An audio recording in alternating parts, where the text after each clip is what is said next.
Hello everyone, তোমরা সবাই কেমন আছো বলো? আর আমি তো ভালোই আছি। আর আজকে আমি শিবরাত্রি পুজো করেছি, কিন্তু ঘরেই করেছি। তোমাদেরকে সেটাই আমি দেখাবো। আমার এই ছোট্ট সিংহাসন আর বাড়িতে কীভাবে শিবরাত্রি পুজো করলাম সেটা আমি তোমাদেরকে দেখাচ্ছি। দেখো, আগে আমি এখান থেকে দেখাই। এটা হচ্ছে আমার এই যে মা লক্ষ্মী, হ্যাঁ।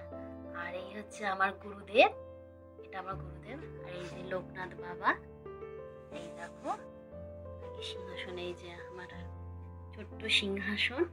হুম। আর এই যে এখানে আমি এই যে পুজোটা করেছি। আসলে আমার খুব ছোট্ট শিব ঠাকুরটা আমি একটা থালার মধ্যে নিয়ে এরকম করে সাজিয়ে পুজো দিয়েছি। কারণ আমি প্রতি বছরই বাইরে যাই পুজো দিতে, আর ঘরে তো পুজো দিই। এবছর তো আর যাবো না, আর আমি এবছর উপোসও করিনি।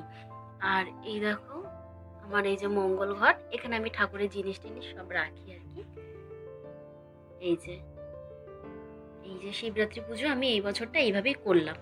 কারণ আমি তো জানোই তোমরা যে আমার মেয়ে ছোট, আমি উপোস থাকতে পারবো না, তাই সকালবেলা ঘরটা ঝেড়ে মুছে চান করে আগে পুজো দিয়ে নিয়েছি। আর এই যে ঠাকুমা বসে আছে, আমাকে সব বলে দিল কোনটা কিভাবে কি করতে হবে, তাই আমি আর কি করে নিয়েছি। এই যে আর মেয়েকেও দেখছে ঠাকুমা, মেয়ে শুয়ে রয়েছে, এই যে মেয়ে ওখানে খাটে শুয়ে আছে। আর আমি এদিকে তাতে করে পুজোটা দিয়ে নিলাম। এই দেখো আমার ছোট্ট সিংহাসন। আর এই যে পুজো দিয়ে নিলাম, বেশ ভালোই লাগলো পুজো, বেশ শান্তি লাগলো পুজোটা দিয়ে। কারণ আমার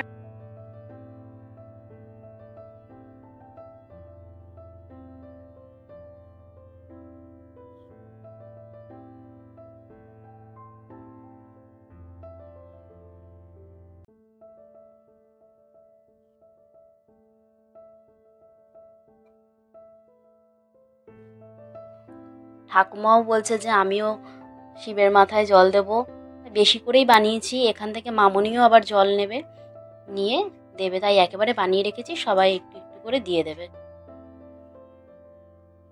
ঠাকুমা প্রতিদিন পুজো দেয় তো, একটু বলছে আমি জল না দিলে ভালো লাগবে না। যে ঠিক আছে তুমি দাও, আমি পুজোটা দিয়ে নিচ্ছি।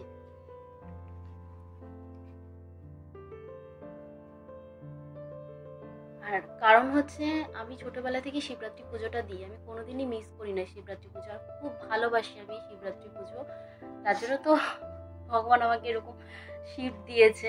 যাই হোক, মানে কিছুই বলার নেই, খুবই ভালো। আমার তো হাজবেন্ড, কিছু বলারই নেই ওর বিষয়। আর আমি শিবরাত্রি যদি পুজোটা না দিতে পারতাম আমার মনটা খুবই খারাপ লাগতো। তো ও বললো কি যে মন খারাপের কিছু নেই, তুমি সব এনে দিচ্ছি, তুমি ঘরের মধ্যেই পুজোটা দাও। তাই আমি আর কি ঘরের মধ্যে এরকম সাজি টাজি সব পুজো দিয়ে দিলাম। আর দুধটা আনতেই ভুলে গেছিলাম, তারপর মামুনিকে বলে একটু দুধ এনে দাও, দুধ এনে দিয়েছে। আর এই যে পুজো টুজো দিয়ে এখন যাব রান্নাঘরে, রান্না করব। আর রান্না বলতে গেলে আজকে একটু ফুলকপি আলুর তরকারি করব আর ভাত করব, নিরামিষ খাবো আজকে। আমাকে ভাতটা খেতেই হবে, কারণ আমি ভাত না খেয়ে থাকতে পারবো না। কারণ সোনা তো ব্রেস্ট ফিড করে, ওর জন্য। এবার মা বলছিল যে রাত্রেবেলায় কিছু একটা কিছু লুচি টুচি খেয়ে নিবি, এখন দুপুরে ভাতটা খেয়ে নেয়। কারণ এই সময় এখন যদি সুজি টুজি যদি কিছু খাই হবে না।